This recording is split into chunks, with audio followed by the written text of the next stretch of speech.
Keputus cuy. Tadi tuh sampai mana ya? Karena tadi tuh ada iklan guys ya. Bungsu. Lihat ya, untung nggak jatuh.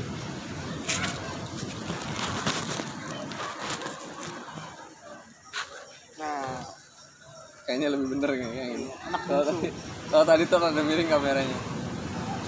Anak bungsu, anak bungsu. Oh iya. Terus Pak Pandu itu punya target kapan Pak Pandu buat menikah? Kalau waktunya pas aja lah. Nggak mau cepet-cepet, tapi nggak mau lama-lama. Waktunya pas. Orang itu punya target. Orang itu punya target Paling lama tahun depan. paling lama tahun depan. Ya buat alumni atau yang anak kelas 3 sekarang, siapa yang siap mau buat nikah bisa ke TU atau ngisi formulir di Humas lah, hubungin Pak Isa. Ya boleh ya. Nggak jadi masalah. Asal jangan ke Pamundan. Asal jangan ke Papondan, bisa hubungin langsung ke Pak Isa. Nanti saya akan interogasi, saya kasih formulirnya, siap atau tidaknya Betul. buat nikah, karena nikah itu bukan sembarangan guys ya. Kayak itu ibadah paling lama. Ibadah paling lama, Dan ibadah paling banyak tantangan. ibadah paling banyak tantangan, ibadah paling wow pokoknya luar biasa ya. Tapi dengan begitu tuh kita tuh enak Pak. Nikah itu enak, ada yang ngurusin, Betul. ada yang nemenin tidur, ada yang kalau kita mau berangkat kayak gini tuh barang-barang udah disediakan semuanya, tinggal kita berangkat aja. Seperti itu kan enak tuh. Terus kalau weekend tuh udah jelas pasti berangkatnya sama siapa kan, apalagi nanti kalau punya baby, udah asik banget kan, asik begadangnya. Udah jelas. Weekend tuh berangkat sama siapa? Weekend tuh berangkat sama siapa, jangan kayak sekarang weekend bawa siapa, nikahnya sama siapa. Bener gak? Weekend tuh nikahnya sama siapa, kayak modelnya kayak gini deh. Sekarang kita lagi di sini. Kalau kita punya istri di luar dari kerjaan ya, karena ini lagi kerja kita kan, pasti kita bawanya anak istri dong. Iya. Masa anak orang. Nah, masa anak istri juga anak orang. Masa istri orang. Masa istri orang kan nggak mungkin. Masa janda ya nggak mungkin juga. Kecuali diizinkan. Kecuali diizinkan, itu kata siapa ya? Bukan gue ya. Wah, wah. Kata Ustaz. Ini gara-gara Oke guys, tadi ada insiden sedikit. Kita itu tidak ada niatan untuk sekarang gue tinggi. tidak ada niatan untuk record, jadi jatuh. Kita menggunakan alam, jadi kita tripodnya menggunakan pohon. Mohon ya. Tripodnya pohon. Palem apa? Ini pohon kelapa. Kelapa. Tapi pohon kelapanya pohon kelapa mini. Kelapa yang biasa di hotel-hotel itu guys. Pohon kelapa cebol. Ini kalau bagi yang nggak tahu ini namanya pohon Pohon cemara. bukan ya. Oh gak namanya Kamboja. Ya, Ya ini Kamboja bener. Ini Kamboja. dari Thailand berarti. Kamboja sampingnya Vietnam. Kamboja, iya benar. Sebenarnya kita ini lagi ngomongin kopi nih. Oh, kopi. Nah, terus lagi maraknya sekarang itu kopinya itu ada di mana-mana. Usaha kopi itu ada di mana-mana. Di mana? Kalau di sana paling banyak banget tuh usaha kopi kayak gitu tuh ya. Banyak. Banyak sekali. Sekarang kehidupannya lebih dibandingkan di Anyar. Tuh, lebih-lebih. Dalam arti lebih-lebih itu bisa jadi dia itu mahasiswa ya. Iya. Karena mahasiswa itu banyaknya sekarang yang kekinian lah ya. Iya betul. Kekinian. Jadi semuanya itu dia itu pengennya kayak orang-orang lah, kayak orang-orang. Tapi dari kopi juga kita buat filosofi juga bisa kan. Belajar dari kopi itulah kita itu memahami hidup, gimana caranya, gimana menikmatinya, antara manis sama pahit. Yang terpenting supaya kopi itu bisa dinikmatin takarannya. Kalau takarannya pas, enak dinikmatin. Berarti Tapi tergantung juga orang yang minum. Kalau orang yang minum suka pahit, direalisasikan dalam kehidupan nyata, berarti orang yang suka minum kopi pahit itu suka tantangan. Kasarannya suka tantangan. Bukan berarti hidupnya juga pahit ya? Iya, bukan. Tapi kalau misalnya orang kopinya suka yang manis, berarti pengennya ya apa yang diinginkan tercapai semua gitu. harapannya. Tapi lebih enak ya pas ada pahitnya, ada manisnya. Jadi kita nikmatin juga enjoy. Balance. Ya. Saya membahas sedikit yang dari tadi tuh Pandu yang tentang takaran. Yang namanya hidup itu takarannya kita juga yang bikin. Iya betul. Contohnya takarannya gini. Takaran dompet kita ini cuma adanya untuk makan di warteg. Kenapa kita harus makan di kafe? Betul. Itu termasuk takaran, Pak Pandu. Betul. Karena banyak ya guys, sekarang itu orang yang memaksakan diri. Gua nggak punya nih. Contohnya saja sekarang banyak handphone berjamur canggih segala macam. Yang paling keren kan handphone berjamur jelek berarti. Oh iya, jelek. Sorry. Handphone canggih. Terus yang paling keren itu kan yang keroak. Padahal yang bagus itu kan yang utuh, bukan yang keroak. Iya betul. Gitu. Terus dia memaksakan untuk beli. Terus lagi dia memaksakan buat gimana caranya gue ikut tren. Betul. Ujung-ujungnya tren. Dan tapi dia nggak menakar Kemampuannya. dengan kemampuannya itu. Jadi hanya untuk ibaratnya gengsi semata. Dan itu Tidak baik. baik. Dan itu kalau diibaratkan kopi itu berlebihan. Krimnya itu terlalu banyak atau gulanya terlalu banyak, kopinya terlalu banyak, akhirnya hidupnya suram. Nggak baik. Madesu ya guys.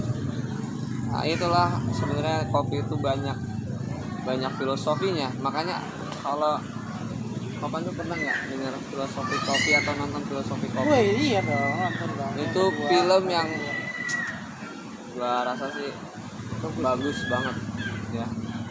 Bagus dari semuanya. Terus juga nggak cuma hanya pemerannya, tapi dia dengan apa ya, bisa dibilang kita ambil hikmahnya dari semua tayangan. Terus Papan tuh kira-kira dari sekian banyak perempuan yang ada di kolam renang, atau ada yang tertarik?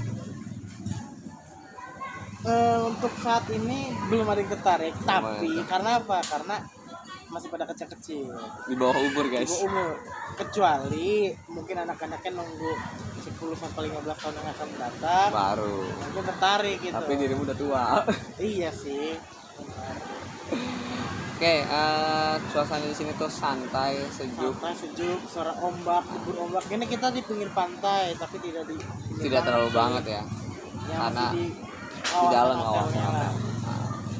Nah, kebetulan lagi iseng-iseng aja kita ngobrol-ngobrol tentang nunggu mobil balik tadi. Walaupun ini obrolannya nggak tahu ngalar ngidulnya dari kopi tapi, kemana-mana nggak bisa. Ini kan ada keong nih.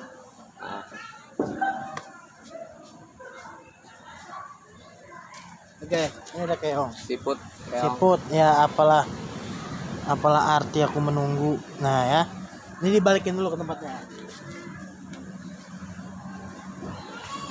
Ada apa sama siput itu lu? Kenapa sama keong itu? Kadang kita itu bisa belajar filosofi itu dari hal apapun, sekecil apapun yang kita lihat di kehidupan. Betul. Contoh dari siput tadi, dia berjalan dari tanah menuju ke pucuk pohon. Ya kan? Artinya kan siput itu bawa rumahnya kan ada beban. Ada beban kan? Ada. Tapi dia memaksakan naik dari bawah sampai ke atas. Tuh. Artinya seberat apapun beban yang kita pikul, yang kalian pikul, yang Anda pikul, ketika kita ada keinginan, kita jalan perlahan, tahap demi tahap, step by step, pasti seberat apapun masalahnya akan tercapai tujuan kita. Insya Allah akan tercapai. Seperti tadi siput tadi saya perhatiin dari tadi, dia dari bawah dengan membawa beban yang begitu besar, rumahnya sendiri di bawah, naik perlahan sampai akhirnya nyampe ke pucuk pohon itu yang di depan saya. Artinya apa? Ketika kita ada keinginan walaupun seberat apapun beban yang kita pikul, tapi kalau kitanya konsisten, tawakal dan istiqomah, istiqomah menjalankannya, pasti apa yang kita inginkan tercapai. Betul nggak, Waisa? Betul banget. Setuju banget. setuju banget Pak Pandu dengan filosofinya yang tadi, bagus banget. Karena untuk mencapai sesuatu di puncak itu tidak gampang, tidak gampang. Dan sudah sampai di puncak itu mempertahankan pun tidak gampang. Seperti Sipu tadi, udah sampai di atas diambil sama gua. Diambil lo taruh lagi Di bawah. Apa nggak kurang ajar? Coba kan kata dia kurang ajar banget, udah tahu gue pengen naik ke atas. Nah, seperti itulah kita memahami hidup. Seperti contohnya lagi guys, kalau kehidupan itu adalah seperti di pentil mobil. Karena di sini banyak mobil, karena gue ibaratkan gue pentil mobil. Karena pentil mobil itu kadang di bawah guys kayak gini, kadang juga dia muter di samping, kadang dia ada di atas berhentinya. Pas saat di atas mungkin kayak kita orang-orang, kita lagi ada punya semua, kita mau beli apa beli semua, bener nggak? Kita punya jabatan dan kita punya sebagainya, tapi nggak selamanya kita tuh ada di atas guys. Betul. Pasti kadang-kadang kita di bawah. Itu sih ya untuk konten kita hari ini. Dan ada satu filosofi lagi. Hari ini pokoknya seperti itu tentang filosofi yang apa kita lihat. Nah, ini kan HP disimpannya di pohon kelapa. Betul sekali. Lihat ke atas. Gak mungkin saya tunjukkan, karena kalau menunjukkan harus ditebang. Kalian tahu kan pohon kelapa itu seperti apa? Daunnya beruas-ruas, dia ada satu tangkal, ada satu batang yang kokoh, ibaratnya keras, ada tangkainya. Paling bawah ya, yang paling bawah, yang paling ujung itu udah kecil, udah menciut. Nah, ruas itu ada, bukan tidak memiliki fungsi. Banyak sekali fungsi. Contohnya pertama, kenapa ada ruas? Supaya kita memudahkan untuk memetik helai demi helai daun. Ya kan?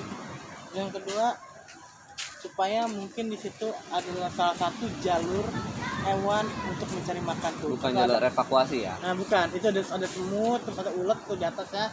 Jadi itu salah satu jalur kehidupan. Kita ngeliat ke atas ini bukan berarti kita sombong ya guys, sorry ini. Ini ada pohonnya soal di atas. Kita lagi ngeliat pohonnya di atas. Jadi bukan pohon kamboja ini, tapi ada lagi ada sebelahnya. Pohon apa? Jadi kekosongan yang ada dalam hidup kita itu bukan berarti tidak memiliki makna, bukan berarti tidak penting. Betul.